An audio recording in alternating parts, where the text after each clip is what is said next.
So with that, welcome everybody to what is our fourth session of edition of the Bull Sessions. I'm joined here by Ken Kavula, with special guest Len Douglass, who's been doing a lot of commenting on program trades and that kind of stuff, and that's going to be our primary topic for this afternoon. My name is Mark Robertson. I'm founder and managing partner of Manifest Investing, and both Ken and Len have a long heritage of supporting investment education nationwide. In fact, I would say that Len has on more than one occasion saved me from the trot of technology at various presentations around the Midwest. So Len, thank you so much for bailing me out as you have over the years. Did you say which follows you around the Midwest, Mark? Is that what you said? Well, you could say follow. I said I was fraught with technology. I understood. I got it. So thanks, Len. And again, the people in attendance here reads like a roll call of long-term community people with a few new names that have taken quite an interest in the methodology and the stuff that we do with the long-term investing and the investment club movement. I'm not sure what city that is. Is that Cincinnati in the graphic? Yeah, that could be Cincinnati, Mark. That bridge looks familiar, but I'm not positive, Mark. Because Len has specifically billed me out in Cincinnati a couple times, for sure, at national conventions for better investing. Anyhow, Mark, this looks a lot like the view across the Ohio from where we had the convention twice from Newport, Kentucky. So this might very well be Cincinnati. Yeah. Covington, we had the convention in, actually, right? Yeah, with the murals along the wall, the flood wall. I don't know how many people actually saw them, but I mean, some of them were like 20 feet high and 30 or 40 feet long, painted on the flood walls. That's right. All right. So as most of the audience knows, this is an experiment. This is the fourth edition or session that we have done. Just an experiment to see if we can come together on a weekly basis to talk about a topic or two of interest, perhaps open up a mailbag and answer some questions, and just basically explore. And Ken has expressed his concern that what will we have to talk about. I actually have the opposite concern that I'm not sure we could ever cover the stuff that, I mean, last Tuesday I proved that you could shove 42 pounds of stuff into a 8-pound bag. We don't want to do that very often, and especially today with our session tonight for the 10th anniversary celebration for the roundtable. This will be a somewhat abbreviated session, but we still wanted to kick around a few things. You guys all know the disclaimer, and if you don't, you need to know the disclaimer. No investment recommendation whatsoever is intended. This is all about demonstration. Hence the previous slide. I love that just because this notion of the power of demonstration. At Manifest Investing and at the chapters that comprise Better Investing, it really is all about learning and enabling people to be successful long-time investors by coming together in a cloud of friends and allies to demystify investing, and basically by showing people how you can do this, you can learn how to do this. So it comes down to the illustration and demonstration, and we do a lot of that at Manifest Investing too. The monthly roundtable that I mentioned a few minutes ago, I expect we will continue those until people get tired of them, and there's no fatigue yet. If you'd like a reminder to that session, or if you have a friend that you'd like to extend a reminder capability to, please email nkavula1@comcast.net. That's Ken's lovely spouse, Natalie, and she will take care of you. She will not inundate you with email, I promise. She will just simply tell you when an educational opportunity is coming up, and we, again, the roundtables are monthly. If you'd like a copy of slides, or if you have follow-up Q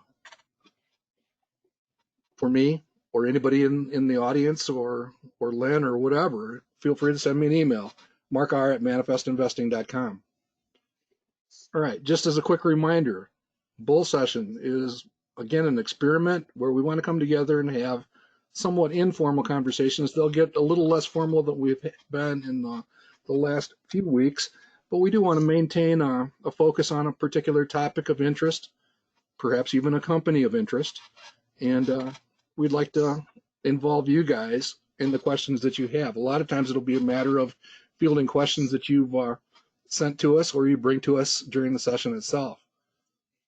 For today's session, I thought we would just simply remind that the roundtable thing is tonight. For those of you that are not familiar with it, it literally is a group of friends coming together for the last 10 years, sharing ideas. We keep score.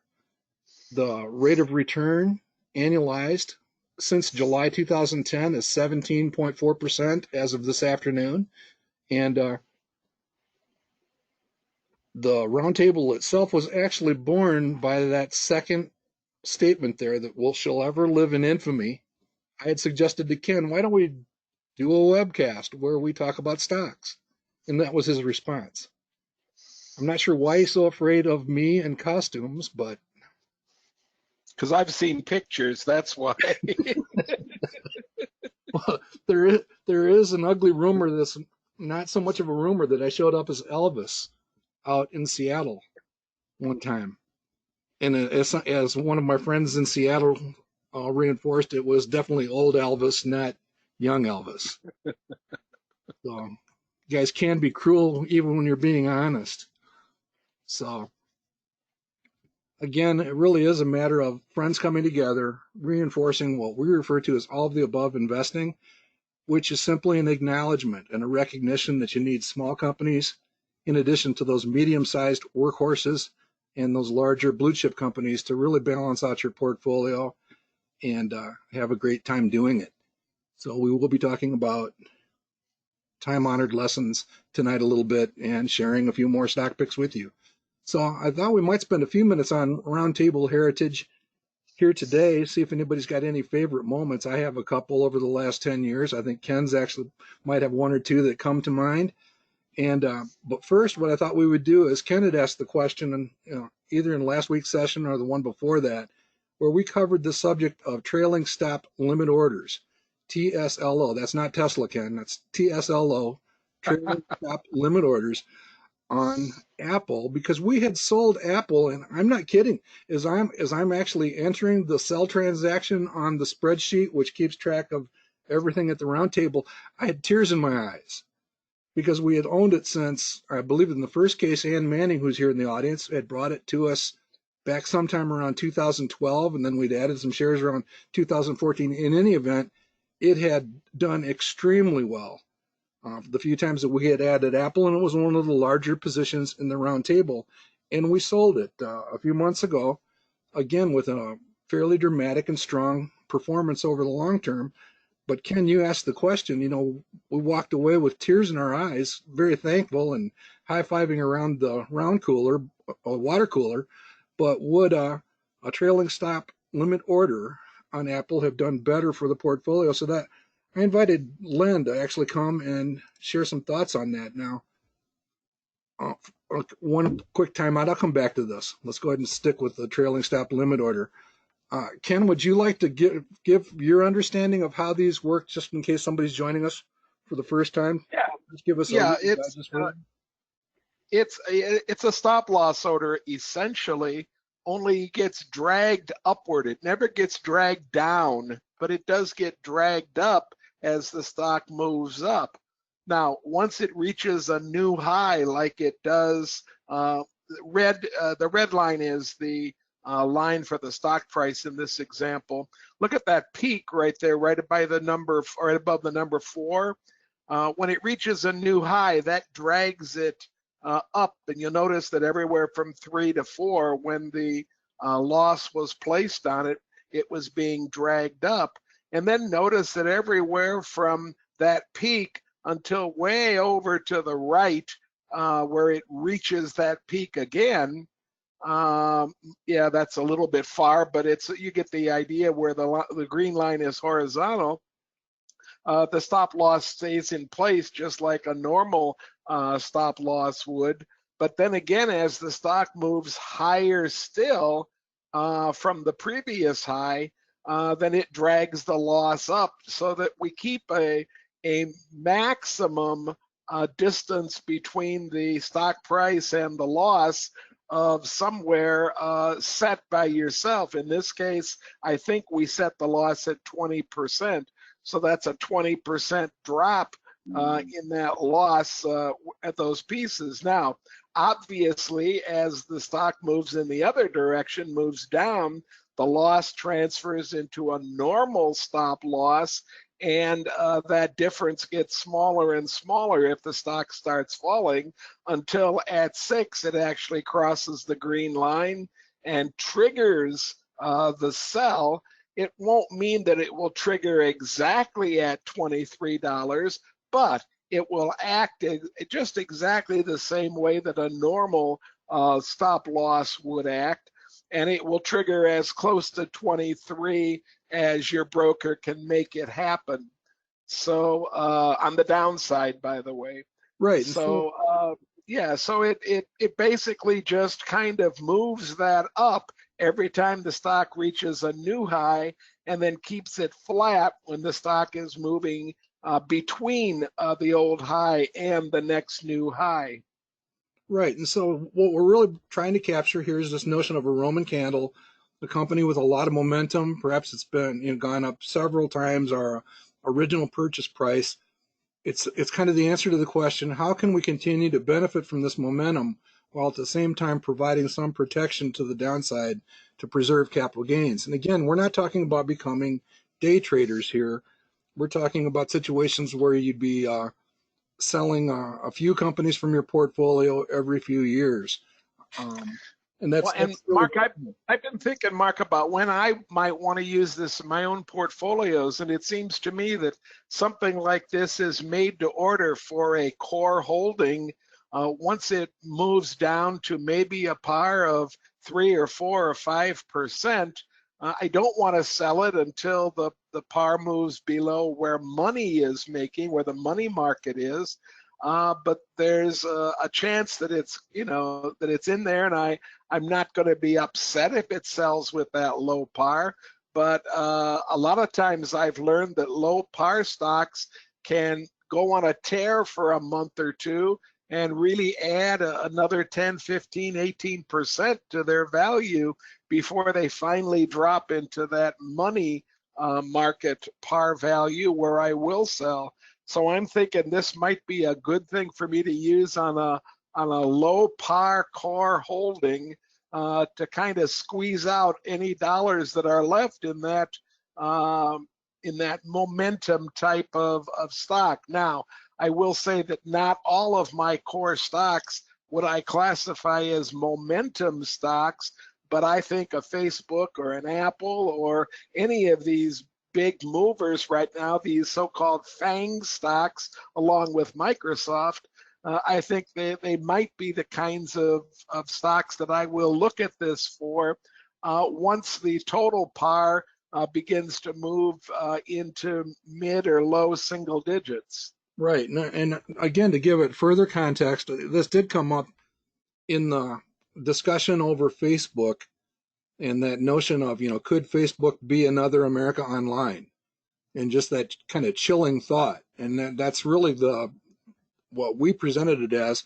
But then also this notion of, as you just said, Apple's been so good to us, and Len Douglass actually went through and provided some examples of other ways you might accomplish this, and we'll be talking about some of these things in more detail in the future, the bracket order stuff and everything. But we asked Len to stop by and actually answer Ken's question. So Len, I'd like you to take it away and answer the question, would the round table have been better off with a trailing stop limit order? So go ahead, Well, Len. the short answer is yes. Now that's an engineer. I had to do some digging, Mark.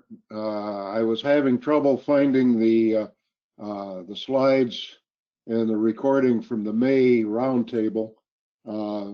and I had them once, but I couldn't find them again. So I had to guess that the price of Apple at that roundtable where you made the decision was around $319 a share. That sounds about right. So based on that, and I still don't know what the date of the roundtable was in May, but I think it was in the third week or the fourth week. Right. It was definitely So, in that neighborhood, Len. yeah, so it's definitely in the flat under the left green arrow there. The price stayed pretty stable for about a week or 2 weeks there. So so if you placed a trailing stop loss order at that point, and the first thing you've got to decide is what percentage you want to, well, let me back up a little bit. You have to make a choice. Do you want to go with a dollar amount trailing stop, or do you want to go with a percentage trailing stop? So that's the first question you need to answer, pardon me. Yeah, and in the case of My Facebook, I think we went with a 20% trailing stop, just as one example. Yeah, well,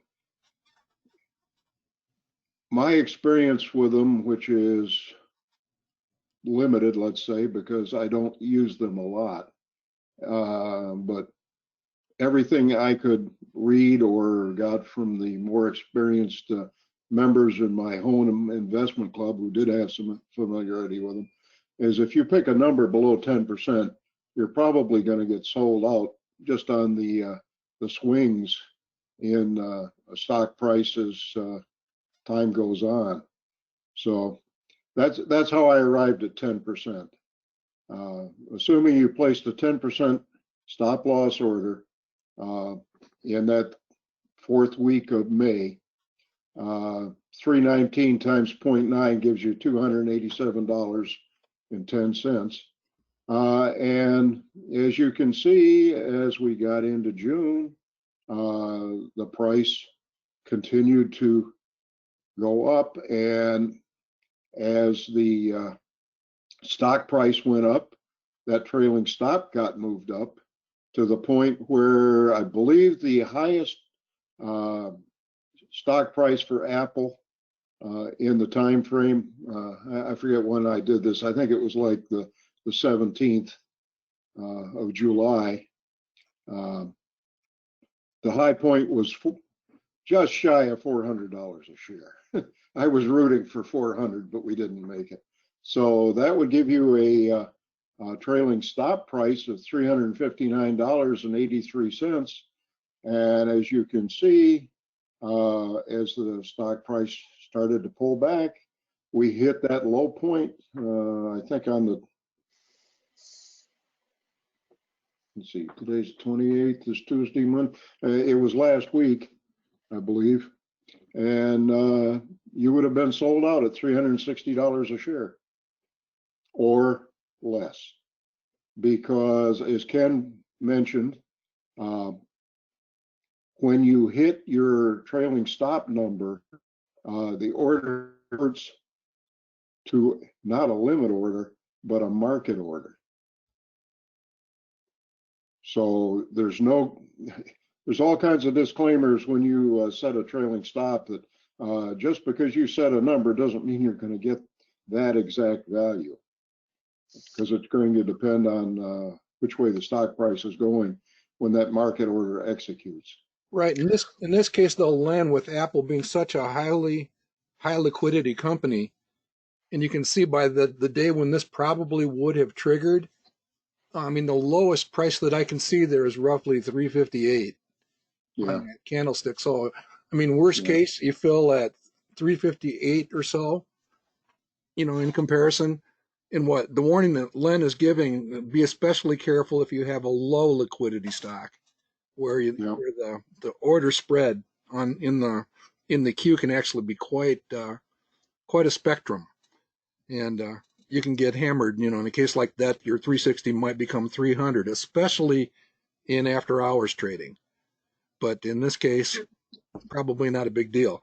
So Ken, Yeah. does this help to answer your question, Ken? Absolutely, and this is the same calculation that I did. I figured that we could have squeezed somewhere, give or take 35, 40 bucks out of the stock if we would have waited and done the trailing stop, and that's a significant amount of money per share that you could have Mhm.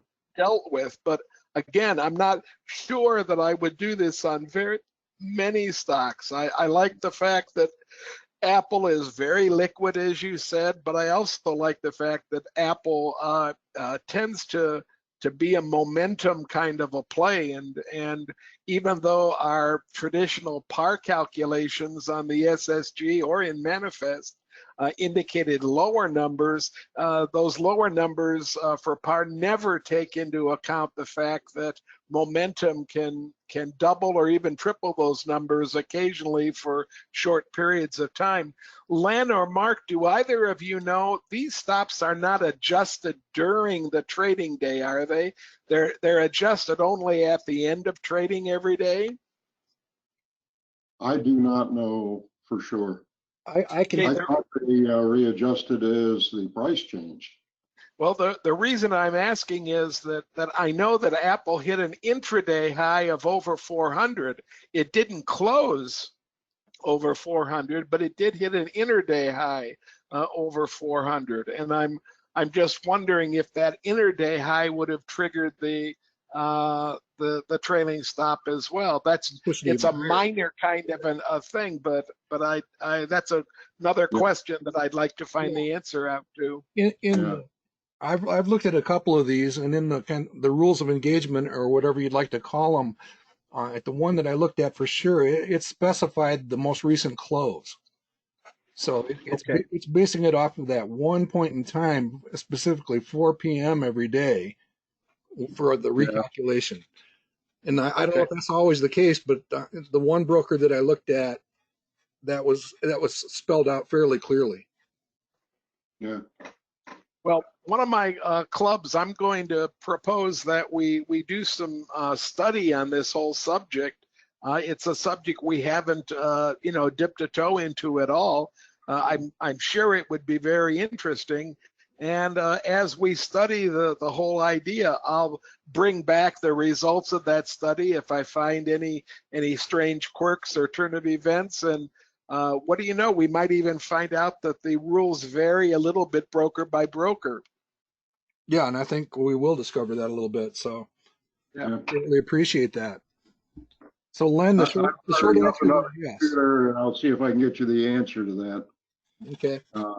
I would like to offer the comment that I've been thinking about this, and to me, it's like buying an insurance policy. Would you agree? I agree.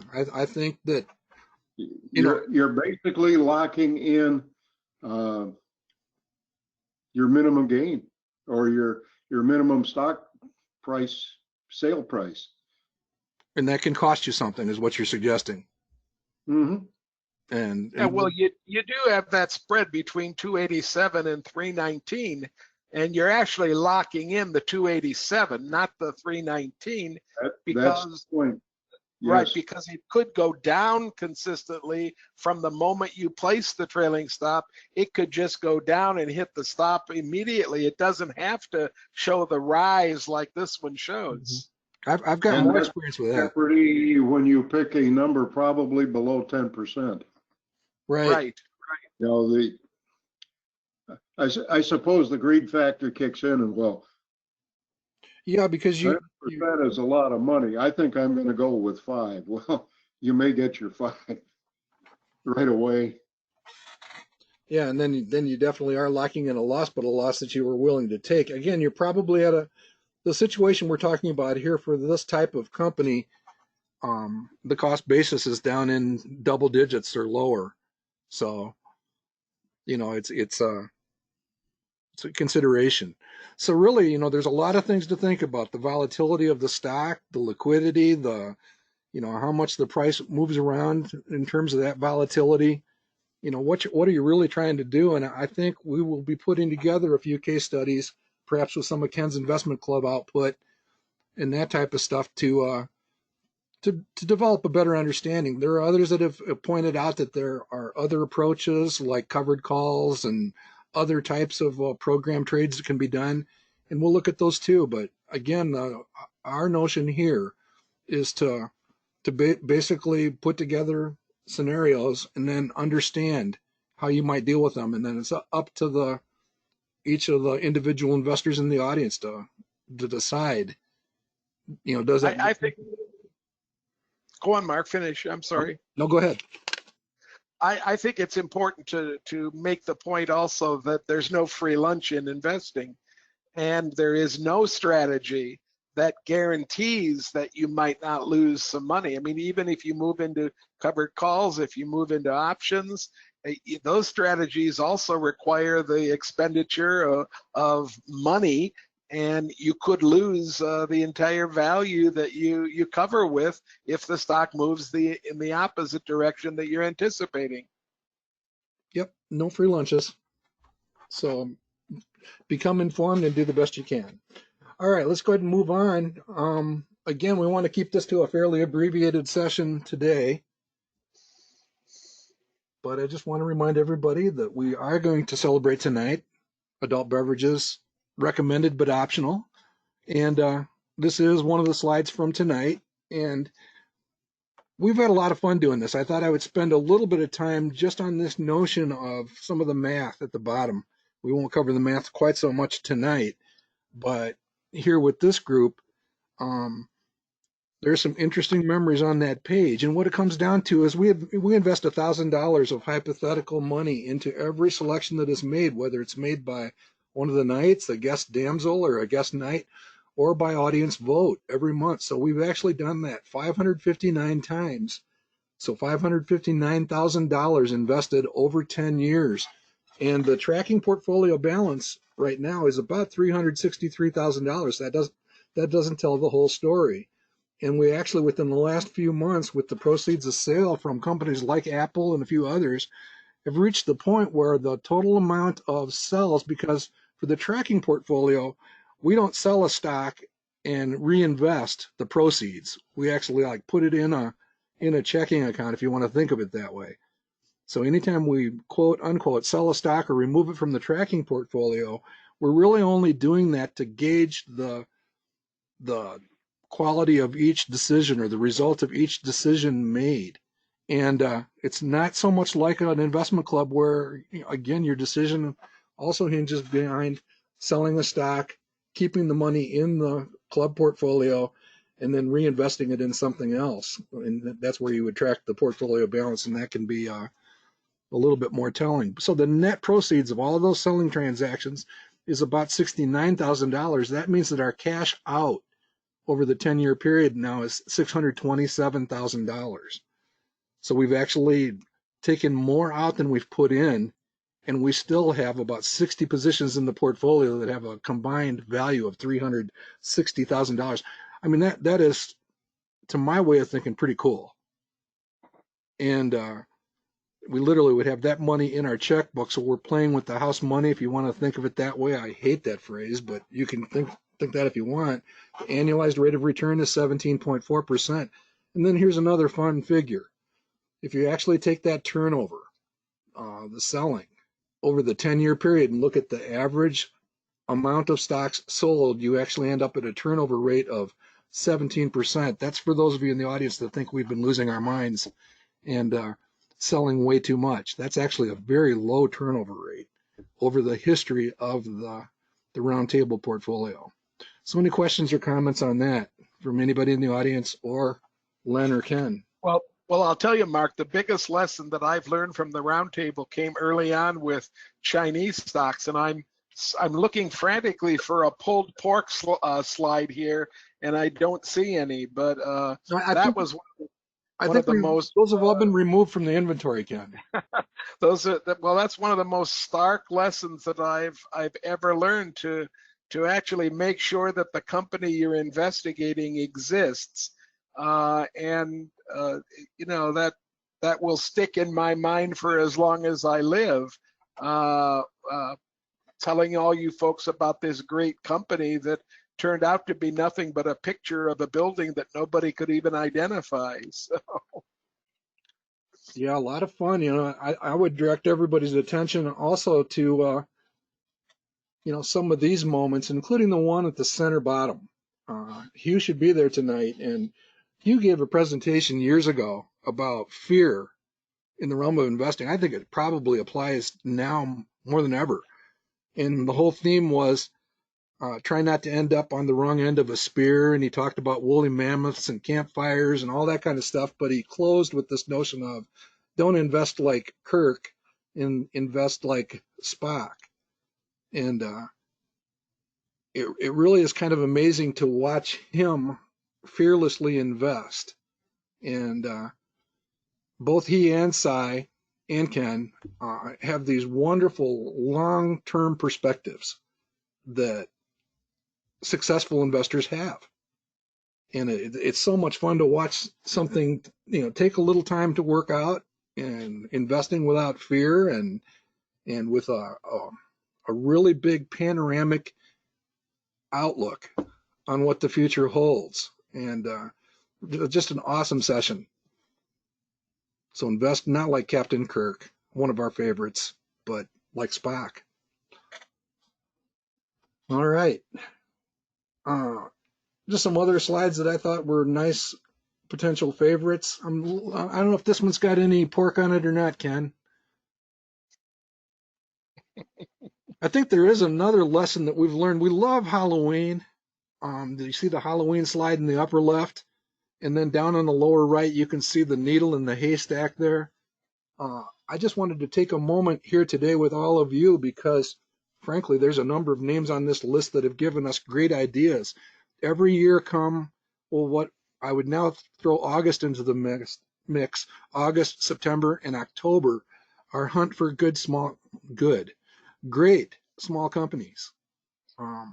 We're always looking for the next great small company. And this is the time of year that we really kind of ratchet that up. And the roundtable has done that a number of times. I can remember just a whole host of companies. How about Universal Display when it was still relatively uncovered by the analyst community? And that one's been very good to us. So we love those holidays, and Halloween ranks among our favorites. Len, do you have any moments that grabbed your attention over the years? No, I actually fired up the other computer sitting to my right and did a quick look, and it appears that trailing stop loss orders, the price is continuously updated, Ken. Nice. Probably requires more research to confirm that with the individual brokers, but Okay. Okay. Quick and dirty trying to answer the question. Thank you. So no pulled pork, Ken. Well, so we won't be highlighting that tonight, although now that you've reminded me, I do have a few hours to go hunting. Well, Dwayne wants to know a little bit more about that Chinese company, so I'm going to give him the abbreviated 40-second version, okay? I found a company that dealt with traditional Chinese medicine. The visual analysis was as close to beautiful as anything that I had ever gazed on. The lines were up, straight, and parallel. And when you read the information online, it was listed on the NASDAQ. And when you read the information online, you got a picture of a company that was firing on all cylinders. Chinese eat more pork per capita than any other people in the entire world. I used to think it was my grandmother that ate more pork than anybody else as I was growing up, because that was the meat of choice in an Eastern European family. But the Chinese eat a lot more pork than the Eastern Europeans do even. And I made a beautiful presentation on pulled pork, bringing in my grandma and bringing in all the great things I remembered about pork, and then transferring it to the Chinese culture and talking about all the different ways they used the pork and showing pictures of how it was dealt with in the company. The website for this company was really dense. There was all kinds of stuff you could pull off their website. Well, comes to find out about 8 months or 10 months later, when the company basically went belly up, that there was no company. It was a gigantic fraud. When somebody from the United States actually went to visit the corporate headquarters, they found the building that was pictured on the website, but it had nothing to do with a pork producing company, and they didn't know what the Americans were talking about when they indicated this was supposed to be a corporate headquarters.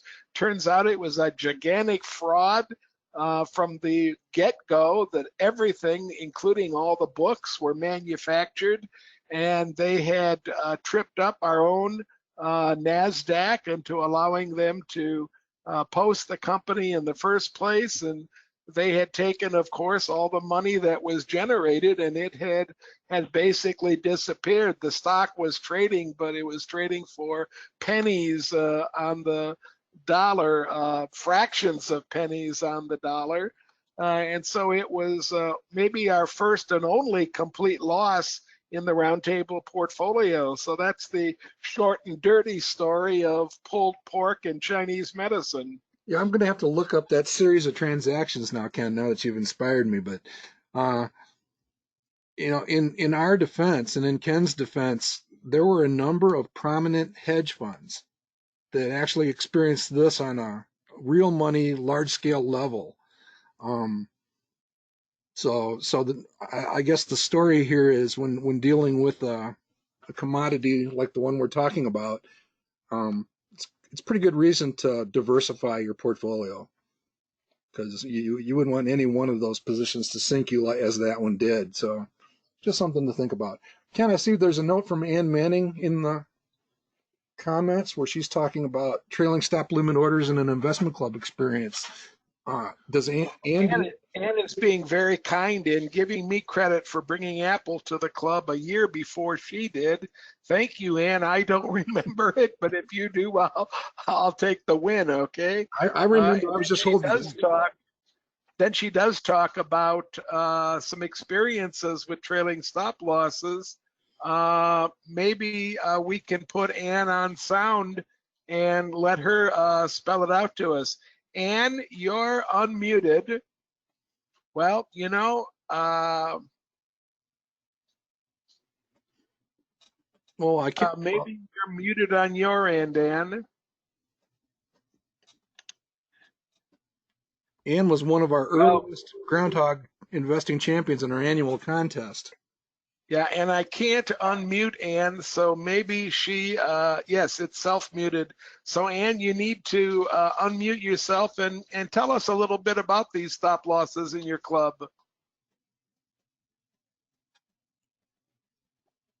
Okay, we're having some technical issues then, Mark. So not a problem. Basically, she indicates that they didn't set their percentages high enough.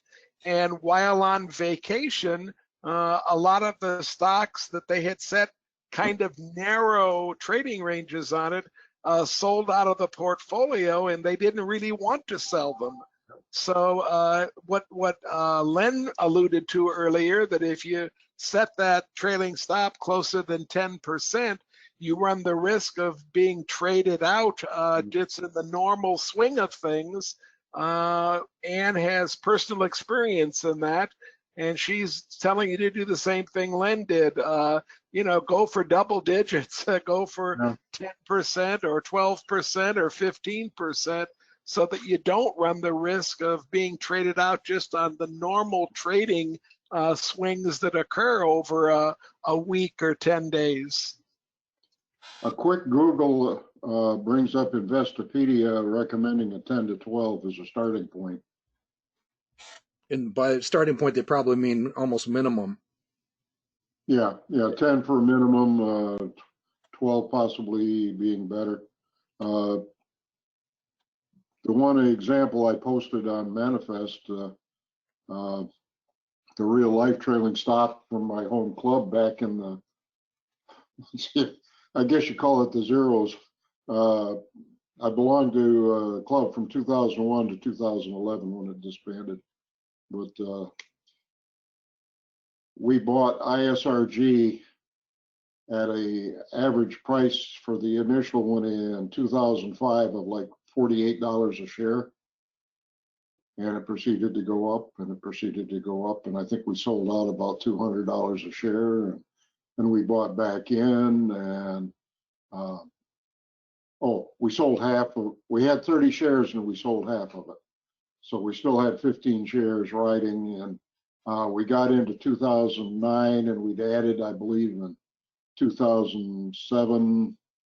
Somehow we wound up with 37 shares, and then 2009 hit and it went down like a rocket and everything else did. And we wrote it down and then it started to come back up. And when it got up to $200 a share, I started getting nervous. So I talked that club into placing a trailing stop on it, and ISRG went up and ISRG went up, and it reached $393 a share. Now, mind you, that's pre the 2017 split. So the current share price is for 3 shares. Anyway, it got up to 393 and it started to fall again, and our 10% trailing stop kicked us out at $362 a share. Hoorah. Yeah. Mark Ann is clarifying that this experience of hers was in her personal account, Okay. not a club account. Dwayne wants to understand, well, what's the problem if it sells out? You can, and you want to keep it, you can turn around and buy it again. Dwayne, a couple of things that come immediately to mind is that when it sells out, that might trigger a pretty good sized tax problem, depending on how long you've held the issue. One of the joys of owning individual stocks is that you can, many times at least, set your own tax policies and deciding when to sell and how much to sell. And the other thing is that you stand the risk if the market is moving down very quickly, like it has twice now in the last 11 or 12 years, you stand the problem of being ready to jump back in. By the time you jump back in, you could have lost $20, $30, $40 a share on some of these large volume stocks. So it's not as easy. You're not going to be sitting there watching every tick of the stock ticker, and when it sells, be able to execute a buy order immediately. So when it finally comes past your radar, you might have lost a significant amount, and on top of that, triggered a tax issue that you're going to have to deal with. Yeah. Yeah, I just wanted the audience to be aware when we're talking about, Len had actually put together a quick study of comparison of broker trading platforms with respect to these program trades and that sort of stuff. And I think the subject will probably grow over time. This is in the manifest forum, and he goes through and talks about these bracket orders, which we will be discussing at some point in the future. And where did you want me towards the end, Len? Actually, it was on your first bull session, and then I copied it over to the bottom of this one. So if you hit end, it should get us very close to it. As you can see, it's quite the discussion. That's real life. That's real life. Okay. That was the holdings of the Stock Farmers Investment Club in Canton, Michigan, from 2005 to 2010. Yeah, and I know, well, Nick's on here. Nick has expressed concern about us getting a little bit carried away with trading frequency and that sort of stuff. We're not suggesting that at all, Nick. Again, you're looking at a chart there that's 6 years. So we're not talking about becoming anything close to being day traders. And I would point to my personal family experience with Buffalo Wild Wings and becoming willing to buy and sell it, and buy it back and sell it again and buy it back. And we did that 4 or 5 times over a period of 15 years. And I figure our return on those transactions was about 30%. And if you sat down and calculated, well, what if we had just sat on the original purchase? It dropped down to like 14. So that's just another example of you can take advantage of selling opportunities. And we certainly don't want to get carried away, but we do want to be vigilant about these type of opportunities. All right. Well, thanks for this. And again, people take a look at that, and we will be discussing aspects of this in future sessions also. Mark, we have cleared the question box for the moment. So if you want to put an end to it, invite people back this evening. It's an opportune time. All right. So yeah, this is tonight, 8:30, and we'll try to get Ken to kick the doors open at a little shortly after 8 o'clock, so we can do a little bit more reminiscing. I'm thinking about my selection of Body Central a few years ago. I might share some thoughts about that if I can summon the courage to think about that one again. And we might also talk a little bit about some of our when to sell exploration. That's another one of mine where I picked a company that didn't follow my sage advice for its future, and they stumbled all over themselves and that sort of thing. So yeah, we've learned some lessons about selling, about different forms of company analysis, and we look forward to just kind of having some fun. And as for now, I'm going to adjourn and make a run to the adult beverage store. I think I know how to find that. And Okay, I'll be back on just a little bit before 8 o'clock, Mark, and I'll see you then. Okay. Thanks so much, Len. Good to hear from you. Yep. Good invite, Mark. You betcha, sir. Take care, everybody. We'll see you later.